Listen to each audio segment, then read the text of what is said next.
जय। आशिक मेरा नाम रुअल्ला, आशिक मेरा नाम रुअल्ला, आशिक मेरा नाम, इश्क मेरा रूहन सो मेरा, उम्मत में आरा, आशिक मेरा नाम रुअल्ला, इल्हम ले चलो अर्श का, इल्हम ले चलो अर्श का, खोल दे हकीकत भूल गईया आप अरश को, भूल गईया आप अरश को, याद देओ निस्बत आशिक मेरा नाम रुअल्ला, आशिक मेरा नाम, इश्क मेरा रूहन सो में, उम्मत में आरा, रह ना सकूं मैं रूहों बिना, रह ना सकूं मैं रूहों बिना, रूहें रह ना सके मुझ बिन, जब पहचान होवे वाको, जब पहचान होवे वाको, तब सही ना विछोहा खिन, आशिक मेरा नाम रुअल्ला, शीरी मोहम्मद कहे ए मोमिनो, शीरी मोहम्मदी कहे ए मोमिनो, अजू फरामोशी ना जा, शीरी मोहम्मदी कहे ए मोमिनो, अजू फरामोशी ना जा, बेशक देखो दिन बका, बेशक देखो दिन बका, माह मेराज की रात, आशिक मेरा नाम रुअल्ला, आशिक मेरा नाम, इश्क मेरा रूहन सो मेरा, उम्मत में आरा, आशिक मेरा नाम रुअल्ला। बोलो श्री प्राणनाथ प्यारे की जय।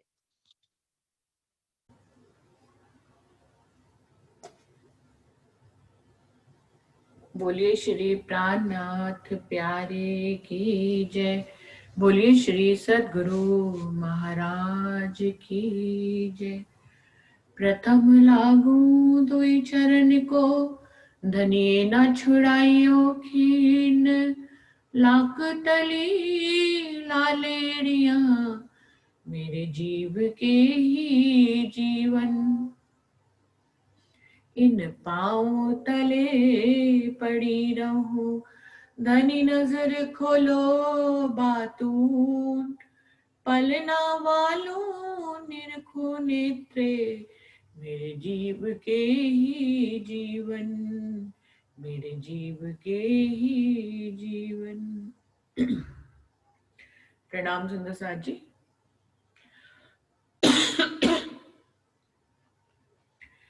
श्री महामती कहे मेहर हक की, रूहों आवे एक नजर। तो तभी रात को मेट के जाहिर करे फजर। सागर तीसरा, एक दिली रोहन के। तीसरा सागर, अभी तक हम लोगों ने 2 सागर करे। पहला सागर नूर का और दूसरा सागर रूहों की शोभा का सागर था। और अब ये तीसरा सागर है जो वाहिदत का सागर है, एक दिली का सागर। अब कहूं सागर तीसरा, मूल मेला विराजत। रूह की आंखों देखिए तो पाइए इनो सिफत। इंद्रावती जी कह रही है, अब मैं तीसरे सागर का वर्णन कर रही हूं। मूल मेला विराजत। मूल परम धाम में मूल मिलावे के अंदर रूहें राजी महाराज के चरणों के नीचे बैठी हैं।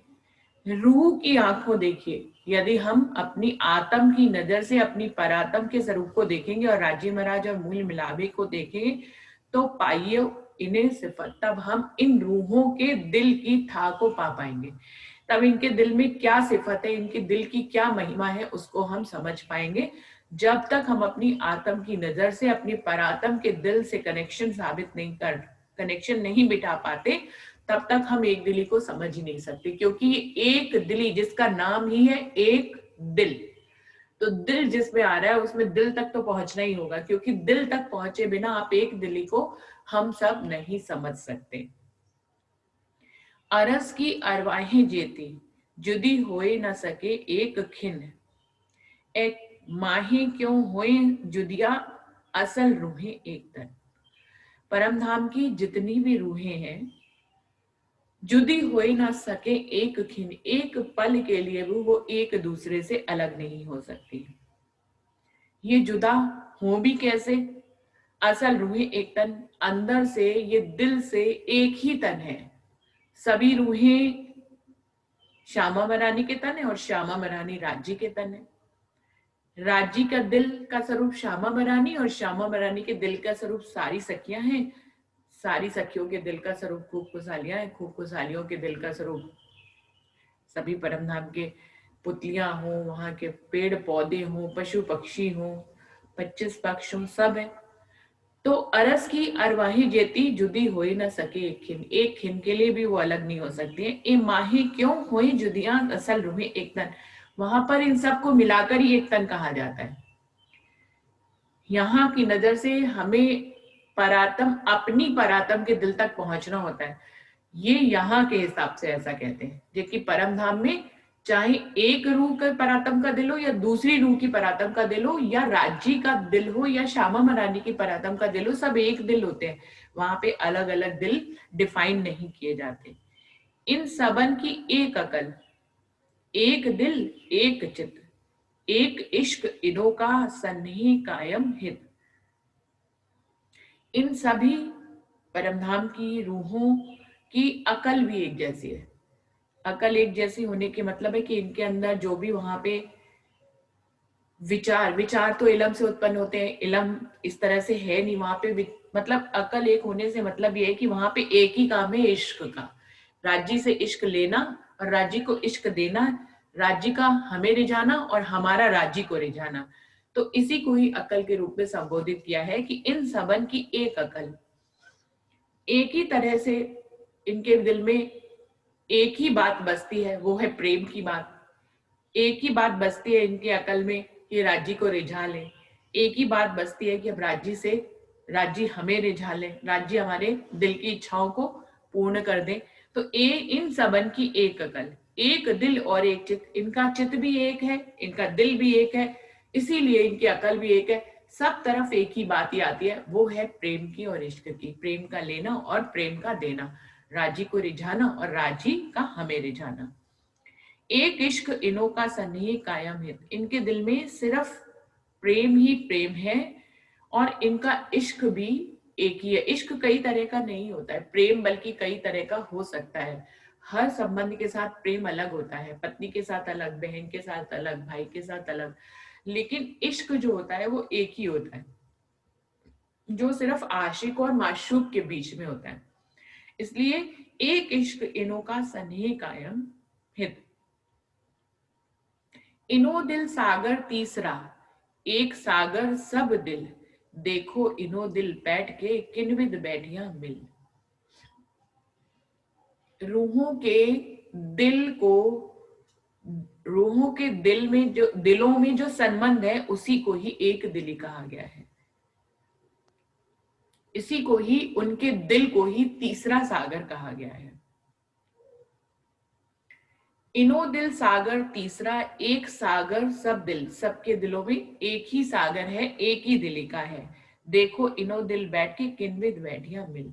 वो कह रहे हैं इनके दिल के एक दिली वाले सागर की था को मापने के लिए यहाँ पे रूहों को अपनी आत्म से, अपने जीव से बल करके परात्म के दिल तक पहुंचना होगा, तो वो रूहों के दिलों के तीसरे वाहिदत के सागर की था को थोड़ा सा शायद माप सके। आप इनके दिल तक पहुंचेंगे तो आप समझ जाएंगे कि ये सब वहां पर कैसे निवास करती हैं। एक दिली को समझना बहुत आसान है, लेकिन बहुत कठिन भी है। एक दिली में जितना आप आगे आगे डूबते चले जाएंगे तो आपको लगेगा कि ये ऐसे कैसे हो रहा है, ये ऐसे कैसे हो रहा है। जब एक दिली है तो एक रूह वन में कैसे जा रही है और एक रूह राज्य को कैसे रिझा रही है। यदि एक दिली है तो एक रूह नृत्य कैसे कर रही है और एक रूह भोजन कैसे बना रही है। जब एक दिली की गहराई में डूबते चले जाते तो इस तरह की बातें सामने आती है, लेकिन फिर जब एक दिली के सागर को गहराई से समझ लेते हैं तो समझ में आता है कि कैसे ये सब एक दिल होते हुए भी अलग अलग काम कैसे कर रहे हैं। अभी आगे चलते हैं तो ये अपने आप ही क्लियर हो जाएगा। इनो दिल सागर तीसरा, एक सागर सब दिल, देखो इनो दिल बैठ के, बार बार क्या कह रहे हैं कि एक दिली के सागर को समझने के लिए परात्म के दिल तक पहुंचना बहुत जरूरी है कि किन विद बैठिया मिल, ये परमधाम में किस तरह से बैठी हुई है। हास विलास सुख एक है, एक भांत एक चाल, तो इन वायदत की क्यों कहूं कौल फैल जोहार। इनका राज्य को रिझाने का जो हास और विलास है, उससे मिलने वाला जो सुख है वो भी एक है, एक ही तरह की इनकी चाल है, एक्शन भी इनके एक तरह के हैं। तो इन वाहिदत की क्यों कहूं, वो कह रहे हैं वाहिदत की गहराई को आपको कैसे बताऊं कि इनके कौल फैल और हाल, इनकी कथनी कहनी और रहनी सब एक जैसी है। तो कया वाहिदत इनको अरस अरवा हक जात, जो जोते जोत उद्योत है तो सूरत की सूरत से पार। इसीलिए इनको वाहिदत कहा गया है। क्यों? क्योंकि इनका दिल भी एक है, इनकी चाल एक है, इनकी ढाल एक है, इनका कौल फैल हाल एक है, इनका दिल एक है और इनका इश्क एक है। इसीलिए इनको वाहिदत कहा गया है। अरस अरवा हक जात, और क्यों? क्योंकि ये जो परम धाम की अरवाएं हैं ये राज्य की रूहें हैं, ये राज्य की अंगनाएं हैं, राज्य की हक की जात है। जो जोते जोत उद्योत है तो सूरत की सूरत से पार। वो कह रहे हैं एक दीपक से यदि दूसरा दीपक जलाया जाता है तो वो दीपक ही होता है, उसको कम ज्यादा नहीं कह सकते हैं। जब कोई किसी को ज्ञान देता है तो ज्ञान देने वाला बड़ा कहलाता है, ज्ञान लेने वाला छोटा कहलाता है, तो द्वैत आ जाता है फिर भी। लेकिन दीपक से दीपक को जलाने में कभी भी द्वैत नहीं आया। इसलिए अपनी वाणी में हमेशा सतगुरु को महिमा, तुम सतगुरु दीपक भये कियो जो आप समान। हमेशा यहाँ पर भी राज्य और रूहों के संबंध को ज्योत से ज्योत के मिलने का बता रहे कि जैसे स्वयं राज्य अक्षरातीत पूर्ण स्वरूप है, बिल्कुल वैसे ही उनकी रूहें भी उन्हीं की ज्योति के समान, उन्हीं की तरह पूर्ण स्वरूप ही है, उनमें भी कोई कमी नहीं है। तो रूहों के दिल की वाहिदत यानी कि राज्य के दिल की वाहिदत यानी कि श्यामा मनानी के दिल की वाहिदत। जो जोते जो उद्योत है तो सूरत की सूरत से पार। जैसे कि एक दीपक जलाने पे दूसरे दीपक की भी सूरत और सीरत एक जैसी होती है, बिल्कुल ऐसे ही राजी महाराज श्यामा मनानी और रूहों का संबंध है। इन एक दिली रूहन को एक क्यों कर कही जाए, एक रूह कहे गुज हक्का दूजी अंगना उमंग समाए। वो कह रहे हैं इन रूहों की एक दिली को मैं किस ढंग से वर्णन करूं, यहाँ पे कोई शब्द ही नहीं मिलते। मैं कितना भी कहती हूँ तो भी जो परम धाम में एक दिली है उसको स्पष्ट करने में असफल अपने आप को पाती हूँ कि एक दिली की गहराई को आपको कैसे बताऊं। एक रूह कहे गुज हक्का, जब एक रूह दूसरी रूह को बताती है कि उसने राज्य महाराज से इस प्रकार से आनंद की लीला करी और इस तरह का सुख प्राप्त किया, दूजी अंगना उमंग समाए, दूजी जो सुन रही होती है उसके अंगों में भी बिल्कुल वैसा ही, जैसा वो वर्णन कर रही होती है बिल्कुल वैसा ही सुख समा जाता है। वह सुख कहवे अपना जो लिया है हक से, दिल दूजी के यूं आवत सब सुख लिया में। एक रूह कहती है कि मैंने राजी महाराज से ऐसा सुख लिया, उसी समय दूसरी रूह के दिल में आता है कि मैंने भी तो ये सब सुख लिया। तो ये वायदत है, दिल जुड़े हुए हैं। यहाँ पे भी कभी कभी वायदत हो जाती है। अपने किसी घनिष्ठ से जिससे आपको प्रेम होता है, इश्क होता है, वो खुश होता है तो आप भी खुश हो जाते हैं, वो दुखी होता है तो आप भी दुखी हो जाते हैं। तो वाहिदत पूरे ब्रह्मांड से ना हो, पूरी 12,000 सखियों से ना हो, कभी कभी जिससे प्रेम होता है उससे होता है। तो आप यहाँ पर भी देखकर हम ये समझ सकते हैं कि एक दिली चाहे दो लोगों में भी घटित हो, पल भर के लिए घटित हो, उस 10 मिनट के लिए घटित हो, 5 मिनट के लिए घटित हो, लेकिन ये घटित तभी होती है जब प्रेम होता है, जब इश्क होता है। उन दो लोगों में इतना प्रेम हो, इतना प्रेम हो कि उसके दिल का हाल हमारे दिल तक पहुंच जाता है। वो खुश है तो हम खुश हैं, वो दुखी है तो हम दुखी हैं। तो वाहिदत के परम धाम में जितनी भी बातें बताई जाती है, मैं उन सब को इस दुनिया में कहीं ना कहीं घटित होते हुए देखती हूँ। मुझे तो दर्शन इसी तरह के राज्य ने दिखाए हैं कि जो चौपाई में कहा जाता है वो दुनिया में भी घटित होता दिखता है, परम धाम में फिर उसका एक एग्जाम्पल मिल जाता है। यहाँ पर भी वायदात हो जाती है दो दिलों में, जब भी प्रेम घटित होता है उन दो दिलों में। वो एक सहेली में भी हो सकता है, वो माँ और बेटे में भी हो सकता है, पति पत्नी में भी हो सकता है, किसी दोस्त में भी हो सकता है। लेकिन शर्त एक ही है कि प्रेम और इश्क इतना गहरा होना चाहिए कि दो दिल एक हो जाए।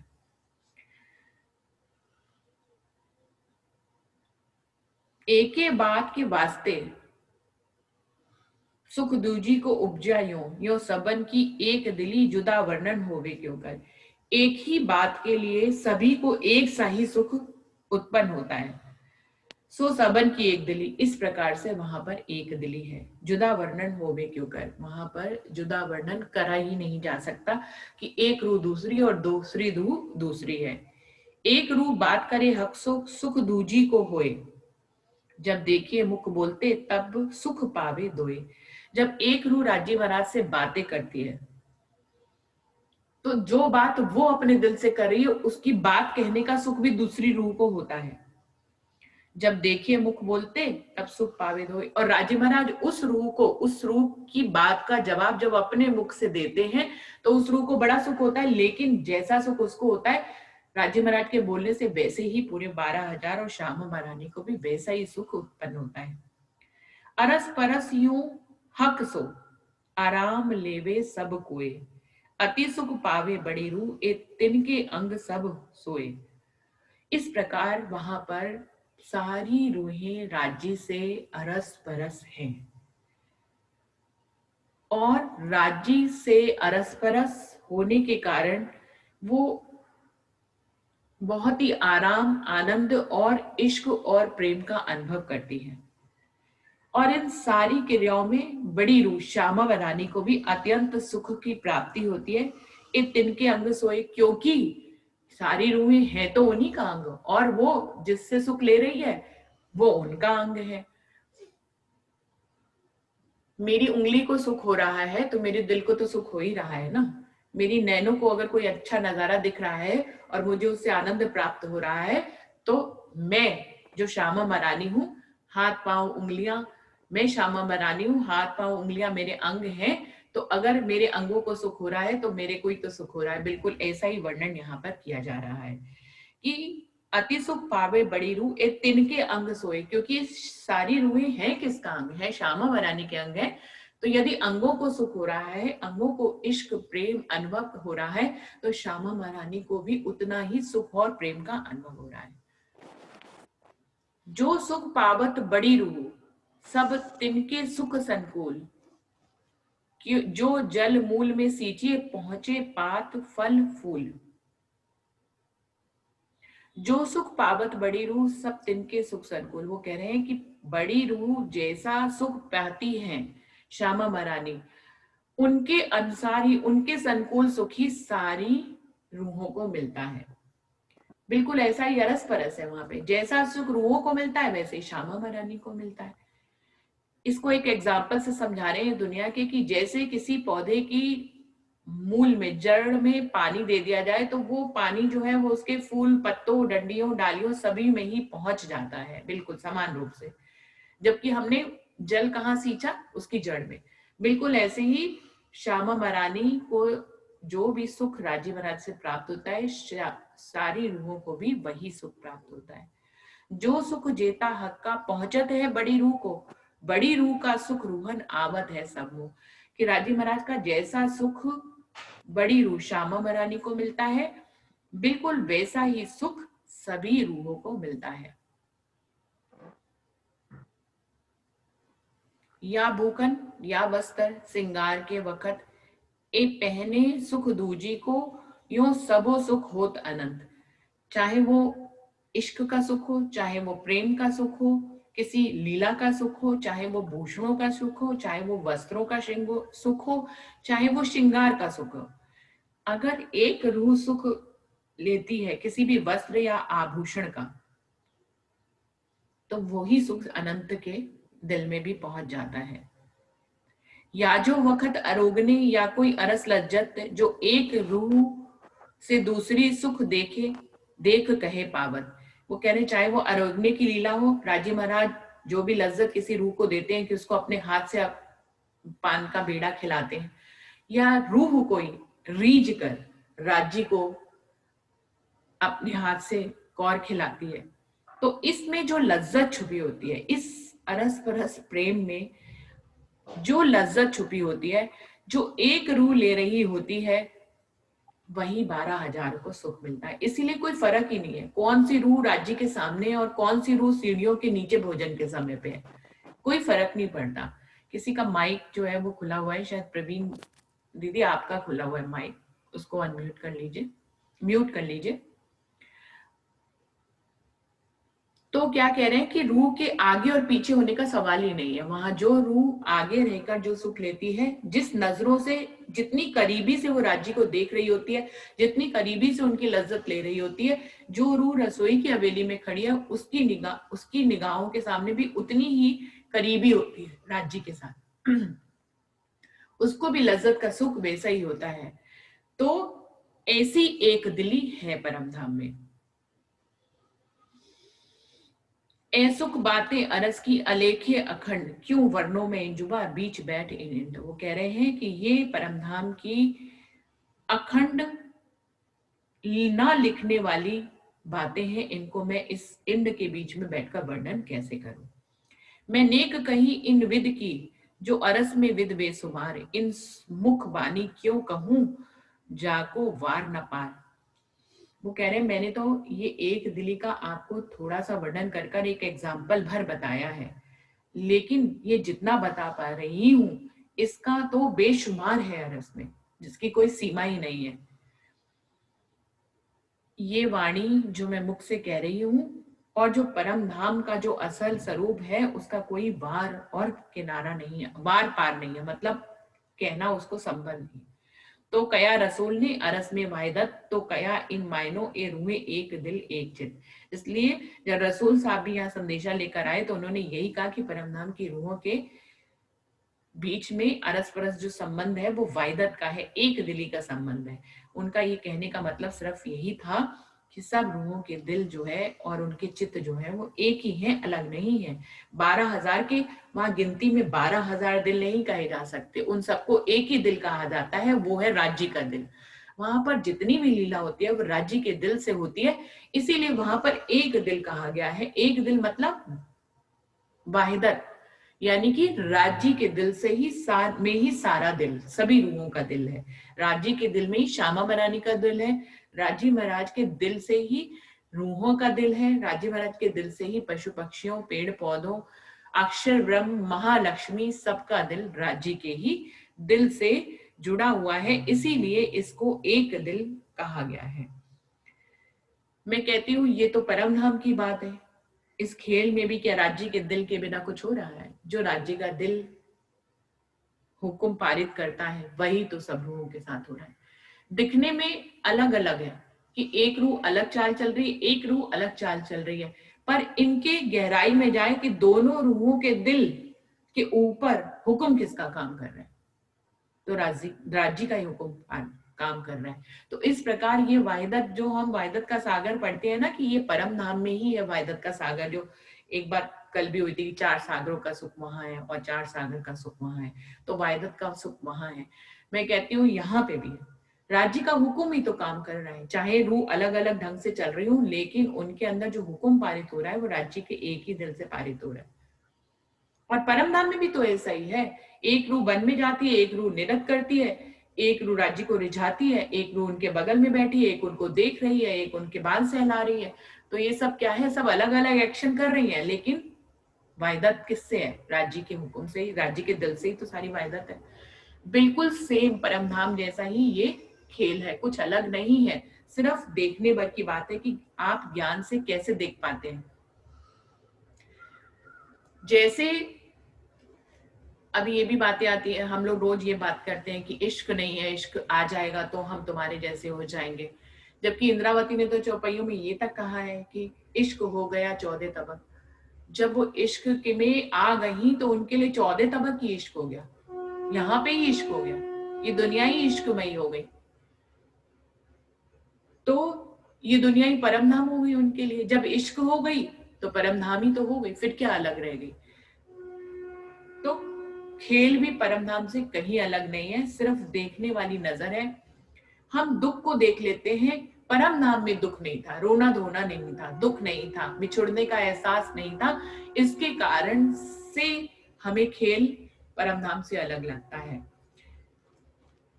निस दिन सहूर यही चाहिए हक तुम्हें बैठे दिखावत। जिस दिन हर समय अगर यही सहूर रहे, राज्य के सुख और विलास का सहूर रहे, चितवनी क्यों कराई जाती है? चितवनी में कोई दुख थोड़ी ना देखे जाते हैं, चितवनी में हमेशा राज्य की लज्जत ली जाती है, राज्य के सुख लिए जाते हैं।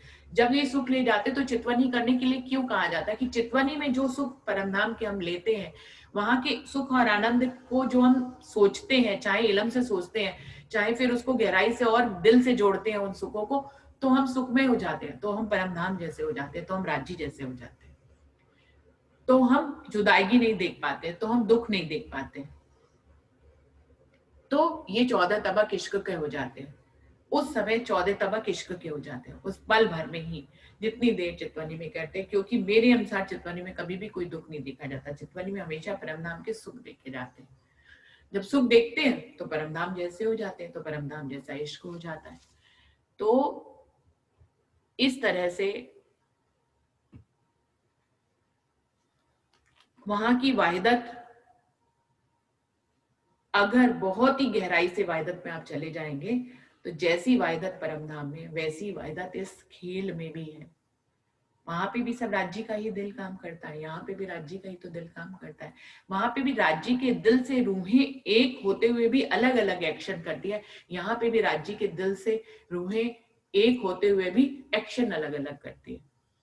इस बात को ऐसे भी समझ सकते हैं कि मेरा तन, मैं अगर राज्य हूं तो मेरा दायां हाथ जो काम कर रहा है, बायां हाथ दूसरा काम कर रहा है, मेरा दायां हाथ इस गाल पे है, बायां हाथ इस तरफ है, जबकि ये अलग अलग एक्शन कर रहे हैं, लेकिन ये है किसके अंग? इनको हुक्म कहां से पारित हो रहा है? ये किस दिल के? मेरे एक दिल से ही तो ये हाथ यहाँ है, मेरे एक दिल से ही ये हाथ यहाँ है। मेरे एक दिल से एक आंख दाहिनी तरफ को देख रही है, मेरे एक दिल से ही एक आंख बाईं तरफ देख रही है। तो ये वाहिदत इस ढंग से है। जैसे मेरे अंगों की मेरे दिल से वाहिदत है, बिल्कुल ऐसे ही वहां पे सब राजी महाराज के अंगों की वाहिदत उनके दिल से है।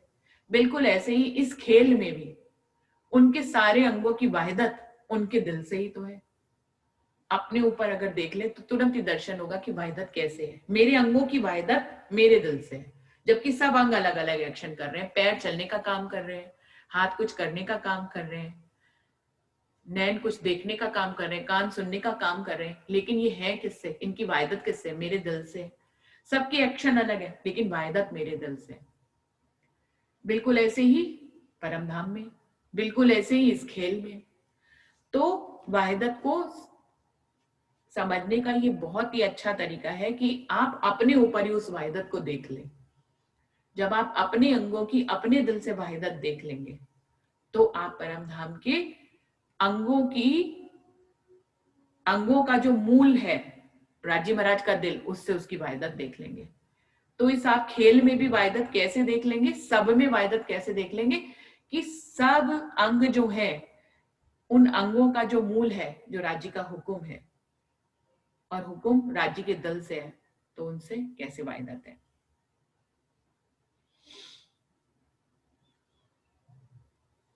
एक रूह सुख लेत है, सुख पावत 12,000। तो कही जो चीजें अरस की, सो चीजें चीज अपार। जब एक रूह जो सुख लेती है वही 12,000 को वैसा ही सुख मिलता है। तो कही जो चीज अरस की, सो चीजें चीज अपार। इसलिए परमधाम में कोई भी लीला का, कोई भी चीज का मैं वर्णन करूं तो उसका अनंत लेना, आप कम मत ले लीजिएगा। कम ले लेंगे तो समझ नहीं पाएंगे वैसा।